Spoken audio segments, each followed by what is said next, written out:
Hello दोस्तों। I hope कि आप सब अच्छे होंगे और अपनी तैयारी अच्छे से कर रहे होंगे।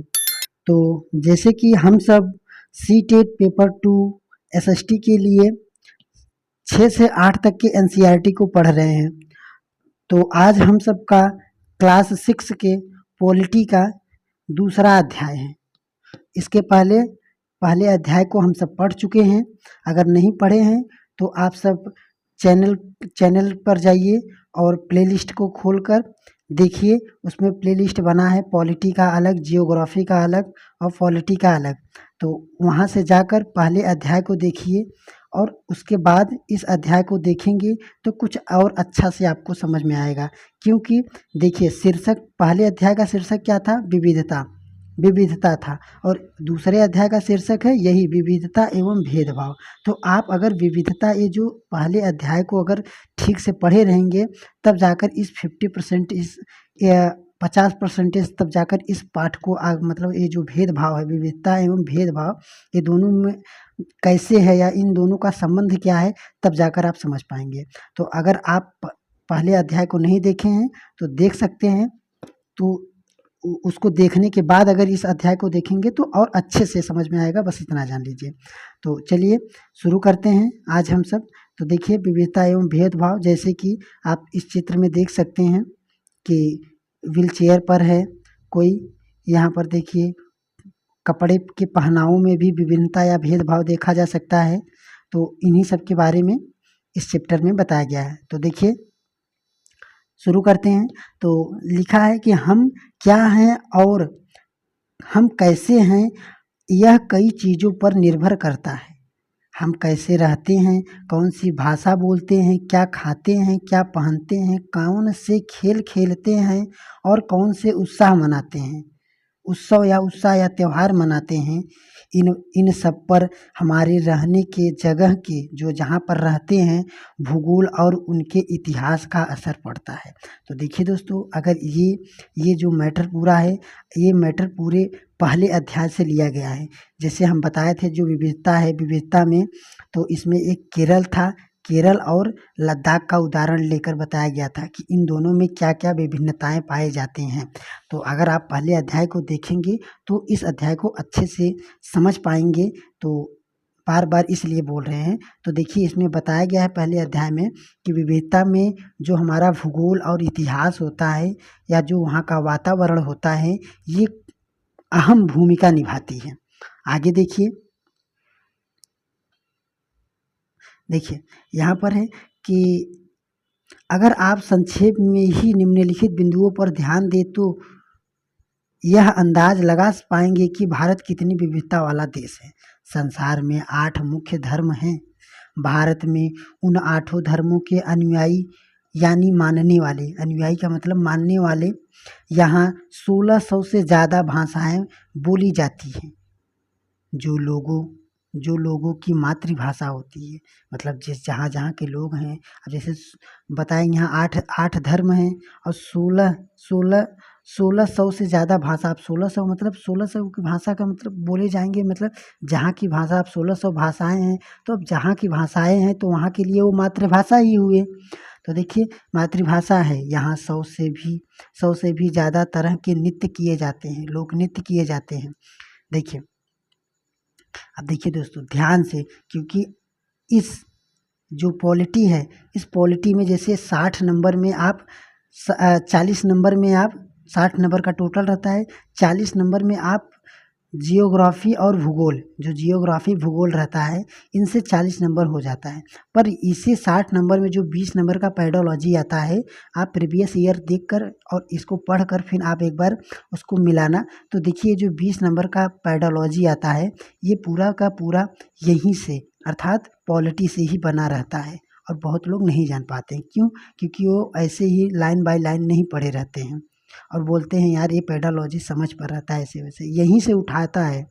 तो देखिए, यह विविधता हमेशा खुश होने का कारण नहीं होता है। ये जो विविधता है, ये नहीं कि विविधता में हमेशा खुशी कोई रहते हैं। कोई किसी के लिए दुख का कारण भी हो सकता है विविधता। हम उन लोगों के साथ सुरक्षित एवं आश्वस्त महसूस करते हैं जो हमारी तरह दिखते हैं। बात बात करते हैं, कपड़े पहनते हैं, हमारी तरह सोचते हैं। कभी कभी जब हम ऐसे लोगों से मिलते हैं जो हमसे बहुत भिन्न होते हैं, तो हम वे सभी वे बहुत अजीब अजीब और अपरिचित लगते हैं। वे हम सबसे बहुत अपरिचित और अजीब लगते हैं। कई बार हम समझ ही नहीं पाते या जान ही नहीं पाते हैं कि हमसे अलग क्यों हैं। देखिए दोस्तों, इसमें बताया गया कि बहुत लोग क्या है कि हमसे अलग दिखते हैं, अलग सोचते हैं, अलग कपड़े पहनते हैं। तो इन्हीं सब विभिन्नताओं को हम सब कभी समझ ही नहीं पाते हैं कि ऐसा क्यों हुआ। बहुत लोग होते हैं कि बड़े कुछ ज़्यादा लंबे रहते हैं, बहुत लोग कुछ ज़्यादा ही छोटे रहते हैं, बौने रहते हैं। तो हम सब समझ ही नहीं पाते हैं कि ये इतना छोट कैसे हो गया, ये इतना ज़्यादा लंबा कैसे हो गया, या तो फिर ये इतना गोर क्यों है। फिर कभी-कभी देखते हैं कोई कुछ ज़्यादा ही काला रहता है, तो आप देखते हैं कि यार ये इतना काला ही क्यों हो गया। तो इन सबको हम अजीब तरह से देखते हैं। इन्हीं सभी को हम विविधता बोलते हैं। तो देखिए, आप आगे देखिए, ये एकदम महत्वपूर्ण पंक्ति है, तो इसको भूलना मत। देखिए यहाँ पर लिखा गया कि जो हम सब सोचते हैं ना कि हम सब अलग ऐसे क्यों हैं, वो इतना लंबा, हम इतना छोटे, या हम मीडियम, ऐसे क्यों हैं। तो देखिए, लोग अपने से अलग दिखने वाले के बारे में, जैसे हम हैं या आप हैं, आप किसी लंबे आदमी को देखें, आप थोड़े छोटे हैं, आप लंबे आदमी को देखें, तो उदाहरण के लिए देखिए, लोग अपने अलग दिखने वाले के बारे में खास तरह की राय बना लेते हैं। मान लीजिए आप किसी लंबे आदमी को देखें और उसके बारे में कुछ राय बना लिए कि यार, जैसे बहुत लोग होते हैं कि जो ज़्यादा लंबा हो जाते हैं तो घर में झुक कर जाना पड़ता है, नहीं तो मान लीजिए जो लग जाता है उनके सर में। तो ऐसे मान लीजिए, ऐसे पार्टिकुलर ऐसे कोई भी एक उनके बारे में ऐसे सोच लीजिए। तो इस जो सोच लिए उसके बारे में जो ये थिंकिंग रखे, इसी थिंकिंग को हम पूर्वाग्रह कहते हैं। इसी थिंकिंग को हम पूर्वाग्रह ग्रह कहते हैं। तो अब देखिए, यहाँ से एकदम ज़्यादा से ज़्यादा इम्पोर्टेंट है। इसके पहले तो थोड़ा कहानियाँ थी आपको जोड़ने के लिए पहले वाले क्लास से। अब देखिए, इस क्लास का मैटर शुरू हुआ है, तो आप एकदम वी केयर होकर इसको देखिए। तो देखिए, अब पूर्वाग्रह क्या है। उन कथनों को देखिए जो आपको ग्रामीण एवं शहरी लोगों के बारे में सही लगे।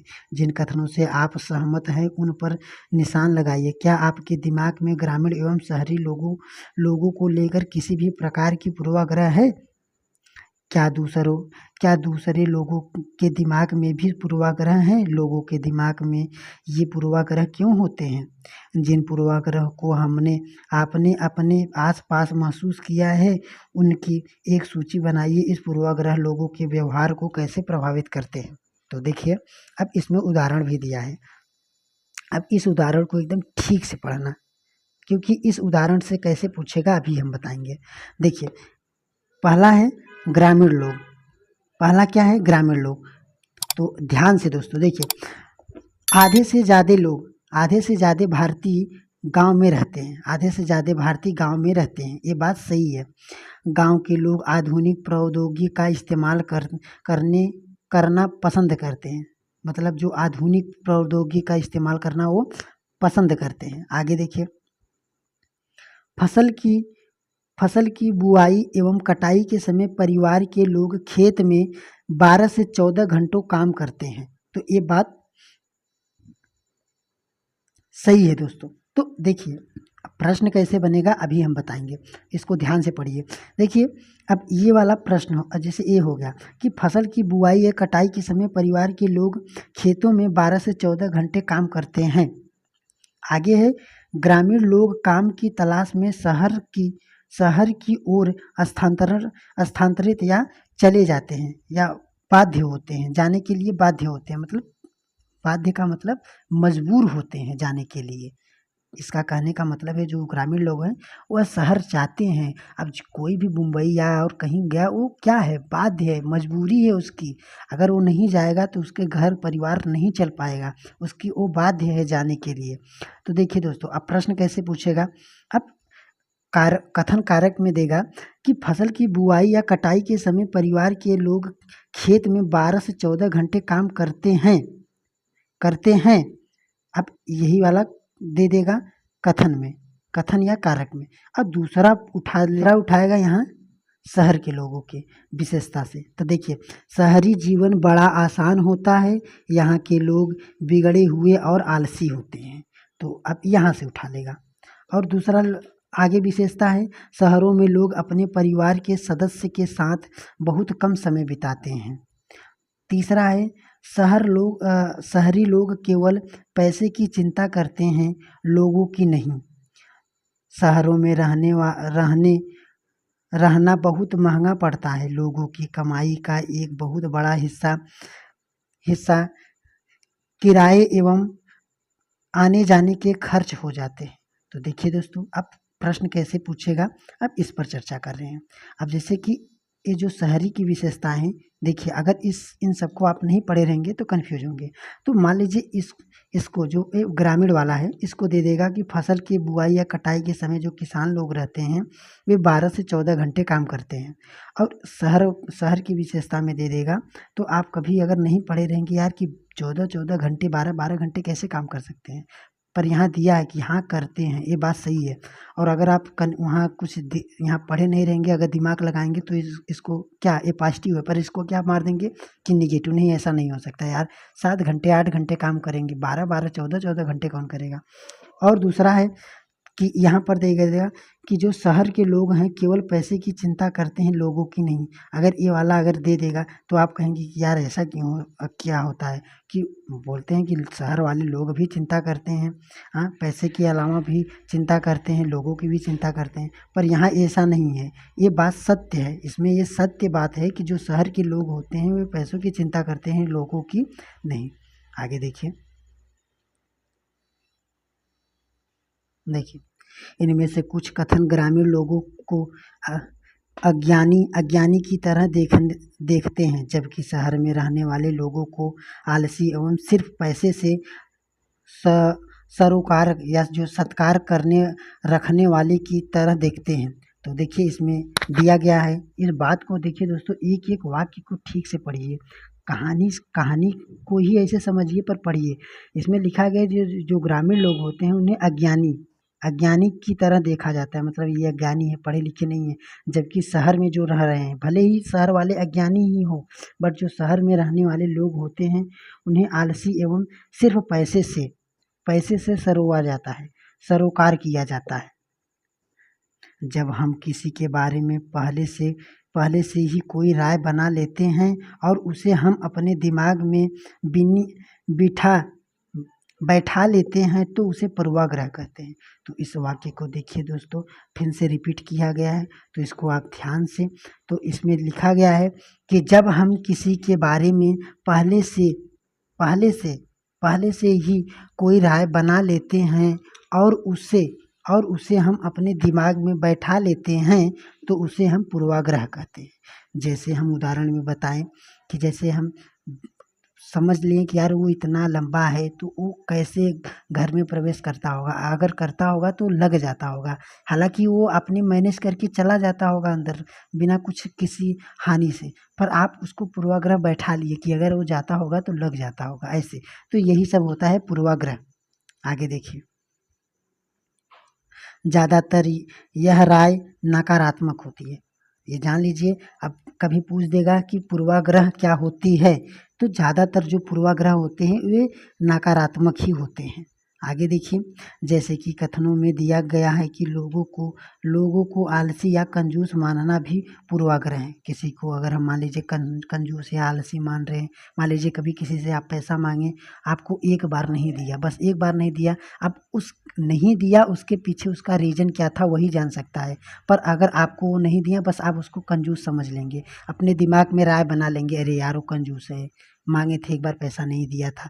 तो ये ऐसी बात नहीं है। अब उसके पीछे उसका रीज़न क्या है, हो सकता है वो उसके पास उस समय पैसा नहीं था, पर था पैसा उसके पास था, पर उस समय नहीं था, या उस समय उसके पास नहीं था, नहीं लिया था, ऐसा कुछ रीज़न हो सकता है, वो खुद समझ सकता है। बट आप क्या है, आप मांगे उससे नहीं दिया, आप उसके बारे में बना लिए कि यार वो कंजूस है। तो ये जो राय बना लिए कि वो कंजूस है, यही पूर्वाग्रह है, इसको याद रखना। आगे देखिए, जब हम यह सोचने लगते हैं कि किसी काम को करने का कोई एक तरीका ही सबसे अच्छा और सही है, तो हम अक्सर दूसरों की इज्जत नहीं कर पाते हैं। उस काम को दूसरों की दूसरों दूसरी दूसरी तरह से करना पसंद करते हैं। तो देखिए इसको हम फिर से पढ़ते हैं, क्योंकि देखिए दोस्तों इन सब वाक्य को कथन कारक में एकदम पूछ लेगा। अगर आप इसको एकदम ध्यान में दिमाग में नहीं बैठा रहेंगे तो कन्फ्यूज हो जाएंगे।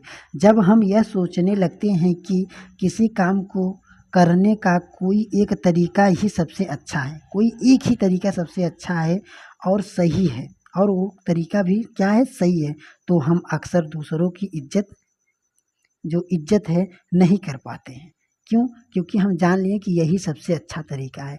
भले इससे अच्छा तरीका कोई और हो, पर हम इसी की ही को सबसे अच्छा तरीका मान लेते हैं। ये बात निगेटिव है, ये बात अच्छा नहीं है दोस्तों। अपने को ही या कोई तरीका सबसे ही अच्छा नहीं होता, उससे भी अच्छा लोग खोजते रहते हैं। तो देखिए, तो हम अक्सर दूसरों की इज्जत नहीं कर पाते हैं, उसी काम को दूसरी तरह से पसंद करते हैं। उदाहरण के लिए अगर हम सोचें कि अंग्रेजी सबसे अच्छी भाषा है। अब देखिए, उदाहरण के लिए अगर हम सोचें अंग्रेजी सबसे अच्छी भाषा है और दूसरी भाषा महत्वपूर्ण नहीं है, तो हम अन्य भाषाओं को बहुत नकारात्मक रूप से देख रहे हैं। तो ये बात गलत है दोस्तों। ये बात नहीं है कि अंग्रेजी जो है सबसे अच्छी ही भाषा है, और चलिए ठीक है अच्छी भाषा है, पर ये अच्छी नहीं है कि जो और अन्य भाषाएं हैं वो अच्छे नहीं हैं। ये निगेटिव है, ये पूर्वाग्रह है। पर ये अच्छी है कि हाँ, आपको अंग्रेजी सबसे अच्छी भाषा है ऐसा लग रहा है आपके लिए, ये अच्छी बात है। पर इसके पीछे ये रीज़न नहीं है कि इसके अलावा जो भाषाएं हैं वे अच्छी नहीं हैं। ये पूर्वाग्रह हो गया, अर्थात पूर्वाग्रह हमेशा निगेटिव रहते हैं। अन्य भाषाओं में बहुत नकारात्मक रूप से देखते हैं, परिणाम स्वरूप हम उन लोगों की शायद इज्जत नहीं कर पाएंगे जो अंग्रेजी के अलावा अन्य भाषाएं बोलते हैं।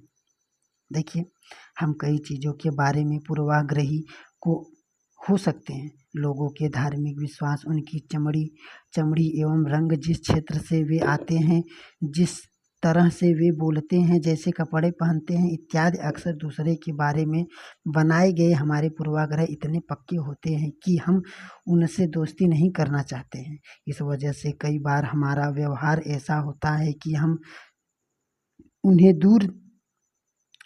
दुख पहुंचाते हैं। तो आशा है कि आप सबको समझ में आ रहा होगा दोस्तों। अगर आप सबको थोड़ा स्लो लग रहा हो तो आप सब थोड़ा स्पीड बढ़ाकर, अगर आप सबका जो यही जो पूर्व ज्ञान अगर आप सबको अच्छे से समझ में आया है, अगर आप जो पहले पाठ को अगर अध्ययन किए होंगे तो आपको और अच्छे से समझ में आ रहा होगा, तो थोड़ा स्पीड बढ़ाकर आप जल्दी से इसको देख सकते हैं। देखिए दोस्तों, यहाँ पर बताया गया कि लड़के और लड़कियां में भेदभाव। अब देखिए, इसके पहले जो भी था वो पूर्वाग्रह था। पूर्वाग्रह के बारे में आप सब ठीक से पढ़े होंगे, समझ गए होंगे कि पूर्वाग्रह क्या होता है। किसी भी व्यक्ति विशेष के या कोई भी व्यक्ति के बारे में उसे बिना देखे या बिना कुछ, मतलब एक ही बार में बस इस देखे या देखने के पहले ही उसके बारे में जो भी राय बना लेते हैं उसको हम पूर्वाग्रह कहते हैं। देखिए, समाज में लड़की और लड़कियां में कई तरह के भेदभाव किया जाता है। हम सभी इस भेदभाव से परिचित हैं। एक लड़का या लड़की होने का अर्थ क्या होता है? आप आपस में कई लोग कहेंगे। देखिए, हम लड़के या लड़की की तरह जन्म लेते हैं, कोई भी न, यह तो ऐसी ही होता है कि इसमें सोचने वाली क्या बात है। आइए आप देखिए, कोई भी जन्म लेता है, या तो लड़की या लड़की में जन्म लेता ही है। तो देखिए, अब यहाँ पर देखिए, तो अब देखिए यहाँ पर थोड़ा दिया गया है, तो इस ज़्यादा तो नहीं है, जैसे यहाँ पर है, यहाँ पर इसको ध्यान से देखिए। यहाँ पर नीचे दिए गए कथनों में सूची में तालिका को भरिए, अपने उत्तर में देखिए। यह बहुत ही सुशील है, तो इसमें देखिए बहुत ही सुशील है। उनका बात करने का तरीका बड़ा सौम्य है, मधुर है। वे शारीरिक रूप से बलिष्ठ हैं, वे शरारती हैं, वे रोते नहीं हैं। तो देखिए, ये सब ऐसे बताया गया है। बहुत लोग ये जो भेदभाव है कि बोलते हैं कि जो लड़के होते हैं वो बहुत बलवान होते हैं, लड़कियां कमज़ोर होती हैं। वे रोते नहीं हैं, अर्थात लड़के रोते नहीं हैं, लड़कियां हम रोती हैं। वे खेल में निपुण होते हैं, जो लड़के होते हैं वे खेल में एकदम निपुण होते हैं, और वे खाना पकाने में निपुण होते हैं। मतलब बताया जाता है कि लड़के जो होते हैं वे खेलने में निपुण होते हैं और लड़कियां खाना बनाने में निपुण होती हैं। तो ये सब एक क्या है, पूर्वाग्रह है, पूर्वाग्रह है कि हम सब पहले ही इसको जान लिए हैं, बना लिए हैं अवधारणा। तो देखिए यहाँ पर है, लोग तरह तरह की बात करते हैं। यहाँ पर देखिए भेदभाव क्या है कि देखिए ये व्हील चेयर है, यहाँ पर देखिए ये लंगड़ा है पर व्हील चेयर नहीं बल्कि अपने डंडी की सहायता से भी चल पा रहा है। यहाँ पर देखिए ये व्हील चेयर पर है पर अपने, मान लीजिए क्या उसका दिमाग सही है, मतलब व्हील चेयर है, क्या वो लंगड़ा हो गया है तो मान लीजिए उसका दिमाग भी नहीं चलेगा, ये बात गलत है। पर हम दिमाग में बैठा लेते हैं कि यार वो लंगड़ा है, काम कर पाएगा कि नहीं कर पाएगा, तो वो पैर से लंगड़ा है पर उसका दिमाग तो सही है, दिमाग वाला तो काम कर सकता है। तो ये सब पूर्वाग्रह है या भेदभाव है। तो देखिए आगे है, ऊपर के चित्रों में जो बच्चे हैं उन्हें पहले विकलांग कहा जाता है। ये सब जो है उन्हें विकलांग कहा जाता है। ये शब्द को बदलकर आज के लिए जो शब्द प्रयोग किए जाते हैं, खास ज़रूरत वाले बच्चे हैं उनके, खास बोले थे जो, जैसे पहले बोल देते थे कि इन सबको विकलांग, पर आज क्या बोलते हैं, उसको बोलते हैं कि खास ज़रूरतों वाले बच्चे, ये खास तौर पर ज़रूरत वाले बच्चे हैं। तो देखिए उनके पहले उनके उनके बारे में लोगों के पूर्वाग्रह को यह बड़े अक्षर में दिखाया गया है। जैसे बताया गया है कि जैसे अभी हम बताएं आप सबको कि इसका देखिए पैर नहीं है पर ये चित्रकारी कर रहा है, इसमें ये पैर नहीं है पर चित्रकारी कर रहा है, पर पूर्वाग्रह क्या हो गया है कि यार ये पैर से लंगड़ा है, ये चित्रकारी कर पाएगा कि नहीं, अर्थात ये कुछ भी नहीं कर सकता। ऐसे बहुत लोग बना लेते हैं, तो ये इन सबको पूर्वाग्रह कहते हैं। आगे देखिए बताया गया कि उनके बारे में लोग पूर्वाग्रह को यह बड़े अक्षर में दिखाया गया है, साथ ही उनकी अपनी भावनाएं और विचार भी दिए गए हैं। ये बच्चे अपने से जुड़ी रूढ़िबद्ध धारणाओं के बारे में क्या कह रहे हैं और क्यों, इस पर चर्चा कीजिए। आपकी राय में क्या खास खास ज़रूरत वाले बच्चों को सामान्य स्कूल में पढ़ना चाहिए या उनके लिए अलग स्कूल होने चाहिए? अपने जबान के पक्ष में तर्क दीजिए। मतलब अपने, देखिए यहाँ पर आगे, अब देखिए दोस्तों यहाँ पर है कि अगर हम इस कथन को ले कि वे रोते नहीं हैं, तो आप देखेंगे कि यह गुण आमतौर पर लड़के या पुरुषों के साथ जोड़ा जाता है। देखिए यहाँ से आप देखते चलिए दोस्तों, तो जिसे देखिए पुरुषों या लड़कों के लिए क्या बोला गया कि ये रोते नहीं हैं ना। आप आगे देखिए, बचपन में जब लड़कों को गिर जाने पर चोट लग जाती थी तो माता पिता एवं परिवार के अन्य सदस्य अक्सर ये कहकर चुप कराते थे कि रो मत तुम लड़की हो, रो मत तुम लड़के हो, लड़के बहादुर होते हैं, रोते नहीं हैं। जैसे जैसे बच्चे बड़े होते जाते हैं यह वे वे यह विश्वास करने लगते हैं कि लड़के रोते नहीं। अब देखिए क्योंकि उन्हें बचपन से ही, जब वे हैं ऐसे छोट से हैं तभी से ही उनके दिमाग में ऐसा भरा जा रहा है ना, ऐसा भरा जा रहा है। क्यों? इसके पहले जो पूर्वाग्रह हैं सब लोग यही जान रहे हैं कि लड़के रोते नहीं, लड़के बहादुर होते हैं, लड़कियां रोती हैं। तो इन सबको जब जानेगा, आगे बढ़ेगा, तो वो भी अगले पीढ़ी को ऐसे यही जानेगा, यही व्यवहार करेगा, अर्थात यही सीख देगा, यही उन सबके साथ व्यवहार करेगा कि यार तुम लड़की हो, रो मत, लड़कियां रोती हैं, लड़के बहादुर होते हैं। तो देखिए आगे हैं, तो वे विश्वास करने लगते हैं कि लड़के रोते नहीं हैं। यहाँ तक कि अगर किसी लड़के को रोना आज हो तो वह अपने आप को रोक लेता है। लड़का यह मानता है कि रोना कमजोरी की निशानी है। हालांकि लड़कों और लड़कियां दोनों को कभी न कभी रोने का मन करता है, खासकर जब उन्हें गुस्सा आए या दर्द हो। लेकिन बड़े होने पर लड़के सीख जाते हैं या अपने को सिखा लेते हैं कि रोना नहीं है। अगर यह बड़ा लड़का रोए तो उसे लगता है कि दूसरे उसे चिढ़ाएंगे या उनका मजाक उड़ाएंगे, इसलिए वह दूसरों के सामने रोने अपने को रोक लेता है, रोने से अपने को रोक लेता है। तो देखिए दोस्तों, ये सब है क्या, पूर्वाग्रह हैं। पूर्वाग्रह हैं जैसे बस हम सब क्या होता है, सुनी सुनाई गई बात, या एक शॉर्टकट में याद रखना कि जैसे बताते हैं बहुत लोग, सुनी सुनाई गई बात, जैसे हम इसके बारे में बता दिए कि यार वो बहुत कंजूस है, बस।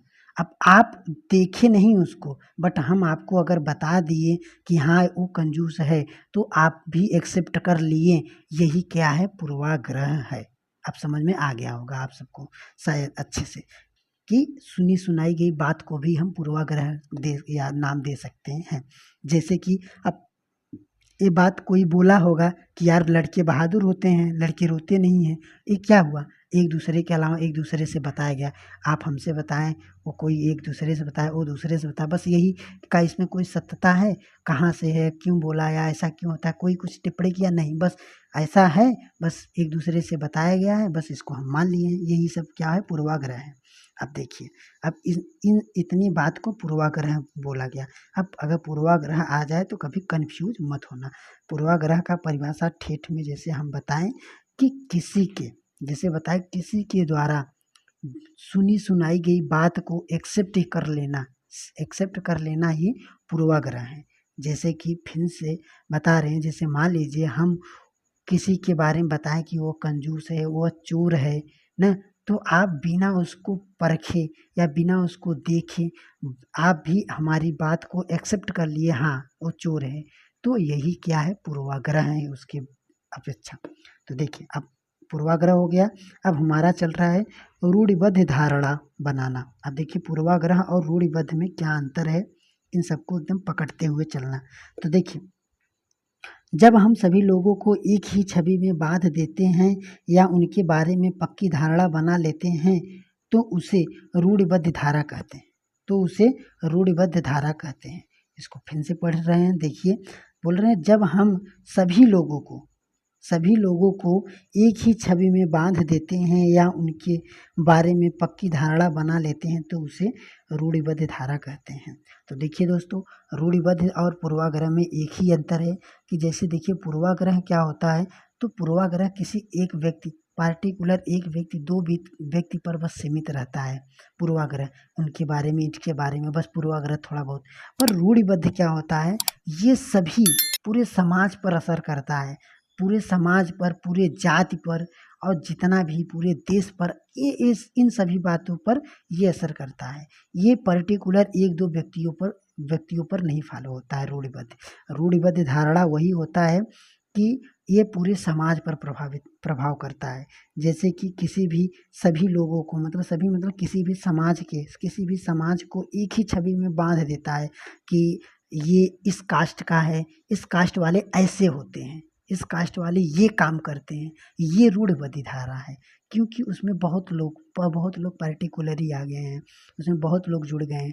तो इन जो जुड़े हुए को ऐसा, जुड़े हुए लोगों के बारे में जब ऐसा बोला जाता है, तो वो पूर्वाग्रह न होकर रूढ़िबद्ध धारणा में आ जाते हैं।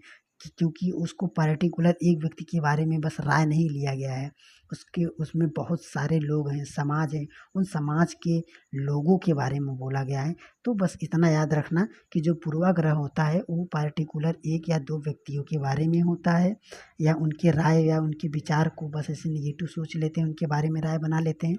पर जो रूढ़िबद्ध धारणा होती है, ये सभी लोग, बहुत लोगों के बारे में, या किसी देश के, किसी राज्य के, किसी गांव के, इन सब बारे में, या इन सब के समूहों के बारे में जो धारणा बनाई जाती है, उन सबको हम रूढ़िबद्ध धारणा कहते हैं। कई बार हम किसी खास देश, धर्म, लिंग के होने के कारण किसी को कंजूस, अपराधी या बेवकूफ़ ठहराते हैं। ऐसा दरअसल उनके बारे में मन में एक पक्की धारणा बना लेने के कारण होता है।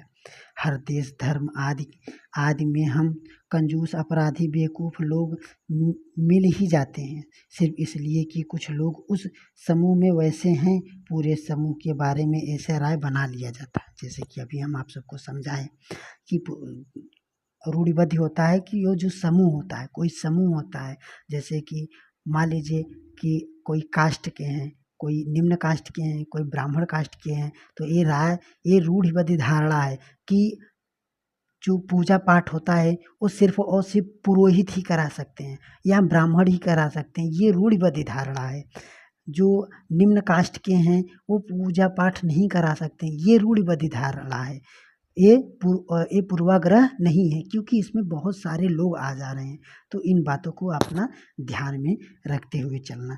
देखिए, सिर्फ इसलिए कि कुछ लोग उस समूह में वैसे हैं, पूरे समूह के बारे में ऐसा राय बनाना वाजिब नहीं है। इस प्रकार की धारणाएं हमें प्रत्येक इंसान को एक अनोखे और अलग व्यक्ति की तरह देखने से रोक देती है। हम नहीं देख पाते हैं कि उस व्यक्ति को अपने कुछ खास गुण और क्षमता है जो दूसरों में नहीं है। आगे देखिए दोस्तों, रूढ़िबद्ध धारणा बड़ी संख्या में लोगों को एक ही प्रकार के खांचे में जड़ देती है। जैसे कि अभी आप सबको हम बार बार समझाएं, यही बात समझाएं कि जो रूढ़िबद्ध धारणा होती है वे बहुत लोगों को, एक दो लोगों को नहीं, वह असंख्य लोगों को, बहुत लोगों को एक ही ढांचे में ढाल देती है। जैसे माना जाता है कि हवाई जहाज उड़ाने का काम लड़कियां नहीं कर सकती है। इन धारणाओं का असर हम सब पर पड़ता है। कई बार ये धारणाएं हमें ऐसे काम करने से रोकती हैं जिनको करने की काबिलियत शायद हम में हो। तो आशा है कि आप सबको समझ में आ रहा होगा दोस्तों। अगर आ रहा हो तो अच्छे से पढ़िए और चैनल को सब्सक्राइब कीजिए और अपने अन्य दोस्तों के साथ भेजिए दोस्तों, ताकि वो सब भी इसी तरह अच्छे से पढ़ पाएँ। तो देखिए दोस्तों, देखिए, वे कोमल एवं मृदु स्वभाव की होती हैं। तो जैसे लड़कियों के बारे में, वे बहुत ही सुशील होती हैं। ऐसे कथनों को लेकर उन पर चर्चा कीजिए। ये कैसे केवल लड़कियां पर लागू किए जाते हैं? क्या लड़कियां में से ये गुण जन्म से ही होते हैं या ऐसा व्यवहार समाज से सीखती हैं? आपकी उन लड़कियों के बारे में क्या राय है? केवल कोमल एवं मृदु स्वभाव की नहीं होती हैं, वह शरारती भी होती हैं। देखिए दोस्तों, ये सब रूढ़िबद्ध धारणाएं हैं। आगे देखिए,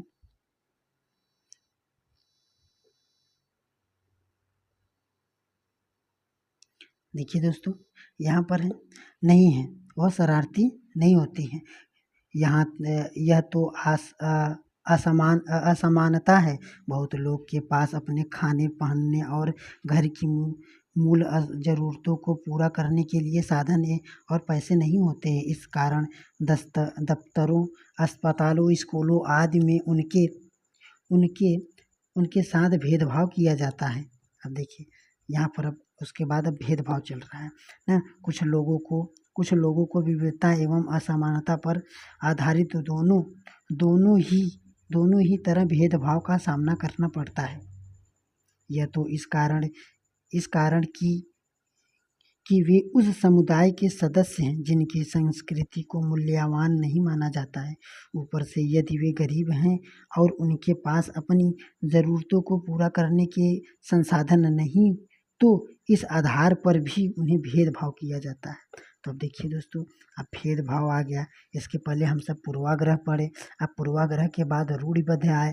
आपको इन दोनों पॉइंट को अच्छे से समझ में आना चाहिए, क्योंकि इन दोनों या इस चैप्टर से एक या दो प्रश्न जरूर बनता है। और एक दो प्रश्न यही बनेगा कि पूर्वाग्रह, रूढ़िबद्ध धारणा और भेदभाव क्या होते हैं। तो याद रखना इन सब बातों को एकदम। अब भेदभाव देखिए, अब हम भेदभाव बता दें कि भेदभाव किसे कहते हैं। जैसे कि आप पूर्वाग्रह के बारे में सुने कि पूर्वाग्रह होता है किसी भी व्यक्ति को बिना देखे, बस सुनी सुनाई गई बात को जानकर उसके बारे में नकारात्मक राय बना लेना, ये पूर्वाग्रह है। और इसी पूर्वाग्रह है। और पूर्वाग्रह और रूढ़िबद्ध क्या था? ये पर्टिकुलर समाज के लिए, देश के लिए, राज्य के लिए था, यही चीज़ सेम ना। तो अब देखिए, भेदभाव क्या है? अब बस राय बनाकर आप अगर रह लिए मतलब बस राय बना लिए, कुछ किए नहीं, तो ये बात चलिए ठीक है, बस यहीं तक सीमित हो गया कि यार आप रूढ़िबद्ध धारणा को अपना रहे हैं, पूर्वाग्रह को अपना रहे हैं। पर अगर राय जो बनाए हैं इस राय को फॉलो करने लगे। फॉलो करने लगे मतलब उससे ऐसा बिहेवियर करने लगे। जैसे कि आप मान लीजिए कोई व्यक्ति के अभी हम उदाहरण दिए थे कि मान लीजिए कोई व्यक्ति था, कोई व्यक्ति बताया कि यार वो कंजूस है, आप भी सुनकर बस जान गए वो कंजूस है ना, कंजूस है, या वो काला है, या बस ऐसे जानकर कि वो काला है ना, चलिए ठीक है यहाँ तक हो गया। पर अगर उसको देखने के बाद आप उसको चिढ़ा रहे हैं कि यार आप काले हैं, या और कुछ इधर उधर की बात बोलकर उसको चिढ़ा रहे हैं ना, उसको चिढ़ा रहे हैं, या तो फिर उसको कंजूस कंजूस है और उसको कंजूस ऐसे कुछ कोई बात बोल दिए कि उसको अच्छा नहीं लगा, तो ये सब ऐसा उसको दिखाएं कि हाँ मतलब जैसे मान लो वो कंजूस है, कोई सुना बोल दिए और उसको आप व्यक्त किए, उसको ऐसे बोले कि यार कंजूस है, ऐसा कोई बोला, या उसके साथ कंजूसई की तरह जैसे व्यवहार होता है, जैसे कतराते हैं बहुत लोग, अगर ऐसा उसको फॉलो किए बताया जाए, तो जो पूर्वाग्रह और रूढ़िबद्ध धारणा होती है, अगर अपने दिमाग में जो बनाए हैं जो विचार होता है, उस विचार को अगर किसी व्यक्ति पर उसको फॉलो किया जाए या उसके साथ ऐसा व्यवहार किया जाए, तो वही भेदभाव हो जाता है या उसी वही भेदभाव को जन्म देता है। बस यही समझिए दोस्तों। बस जैसे मान लीजिए कोई काला है, आप जान लिए बस, पर अगर उसको काले काला बोलकर चिढ़ा रहे हैं ना, मतलब उसके साथ भेदभाव कर रहे हैं, अपने साथ उसके साथ और जो समाज है उसके साथ भेदभाव कर रहे हैं, तो यही का हो गया भेदभाव। आशा है कि आप सबको अच्छे से समझ में आ गया होगा।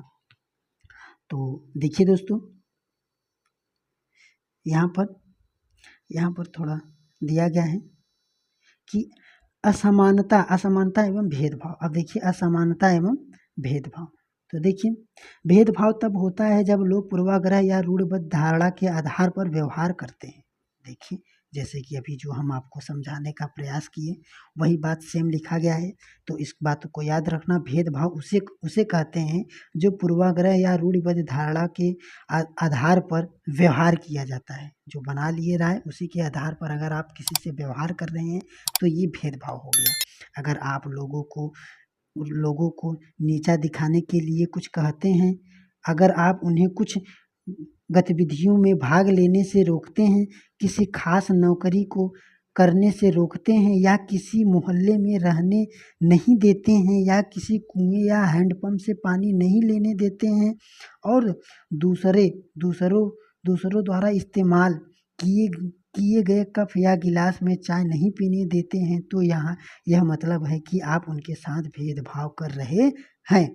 आशा है कि आप सबको समझ में आ गया होगा। देखिए भेदभाव कई कारणों से हो सकता है।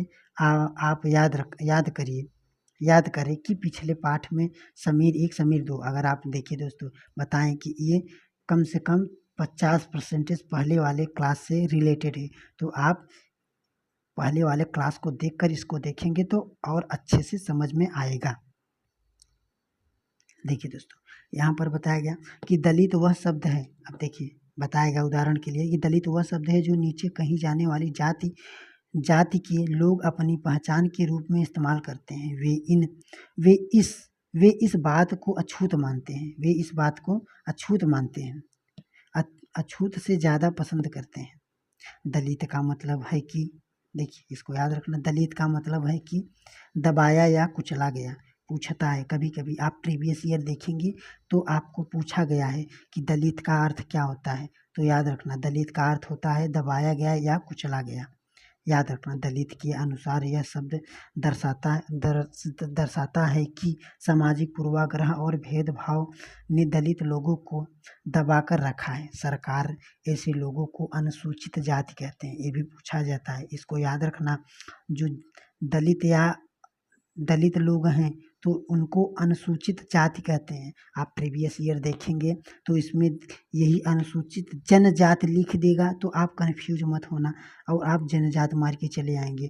तो जो होते हैं दलित लोग होते हैं, या ऐसे लिख देगा दलित को कहा जाता है, या सरकार ने दलित को कही है।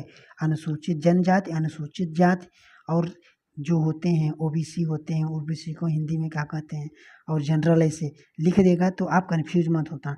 जो दलित होते हैं उन्हें अनुसूचित जाति बोलते हैं, न कि जनजाति बोलते हैं। इसको आप ध्यान रखना। आगे देखिए, रूढ़िबद्ध धारणाओं एवं भेदभाव में क्या अंतर है। अब आप बताइए। अभी हमने आपको एकदम अच्छे से परिभाषित करके बताया, उदाहरण देखा। आपके अनुसार व्यक्ति की भेदभाव होता है, उसे कैसे महसूस करते हैं?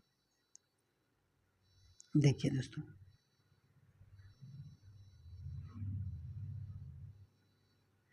देखिए यहाँ पर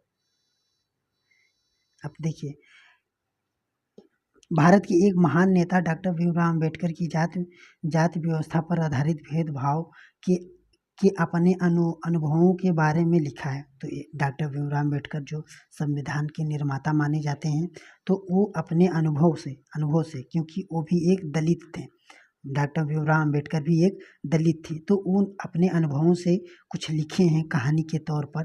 तो अब उस कहानी को पढ़िए। देखिए यहाँ पर लिखा गया, यहाँ पर थोड़ा देख लीजिए कि 1901 में हुआ था कि जब वे केरल, कौन, डॉक्टर भीमराव अम्बेडकर, जब वे केरल 9 साल के थे। डॉक्टर भीमराव अम्बेडकर उस समय 9 साल के थे। 1901 ईस्वी में वे महाराष्ट्र के कोरेगांव में अपने भाइयों के साथ पिता से मिलने जा रहे थे। अपने भाइयों के साथ पिता से मिलने जा रहे थे, याद रखना। आगे देखिए, अब ये कहानी है दोस्तों। अब उनके साथ कैसा व्यवहार किया गया, ये सब कहानी है। तो अब देखिए, इस कहानी को हम बता रहे हैं। तो देखिए, एक कहानी ऐसा है कि वो सब जब जा रहे थे, तो जब स्टेशन पर जाते हैं, तो स्टेशन मास्टर से पूछते हैं, तो स्टेशन मास्टर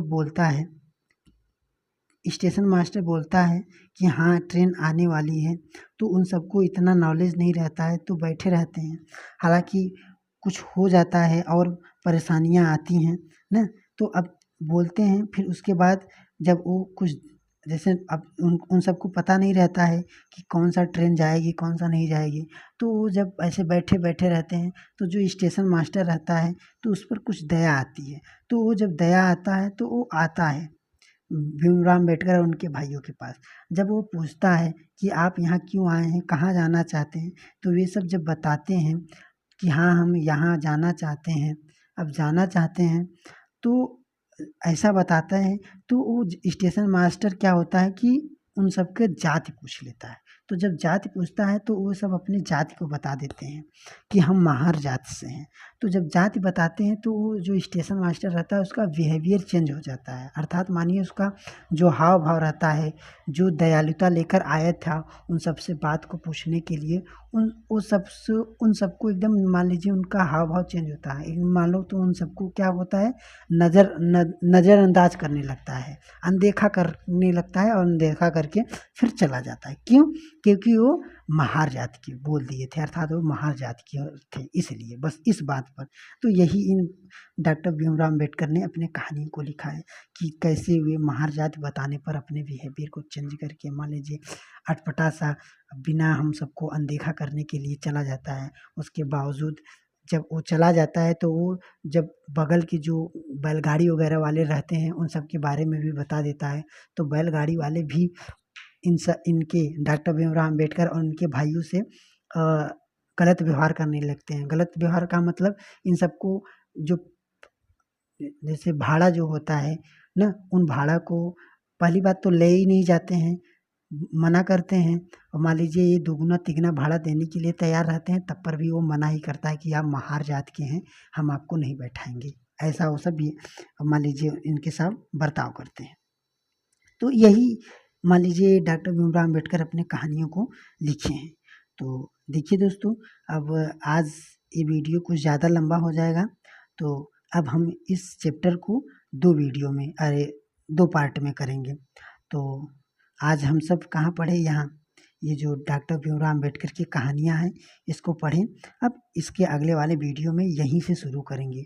और जितना पढ़े हैं दोस्तों, इसको ठीक से, ध्यान से, दिमाग में कहानी की तरफ ऐसे बैठाए रहिए, और अच्छे से देखना कैसे आप सबका एकदम कथन और कारक में ऐसे यहीं से जो पैडालॉजी आता है पूरा पूछा जाएगा।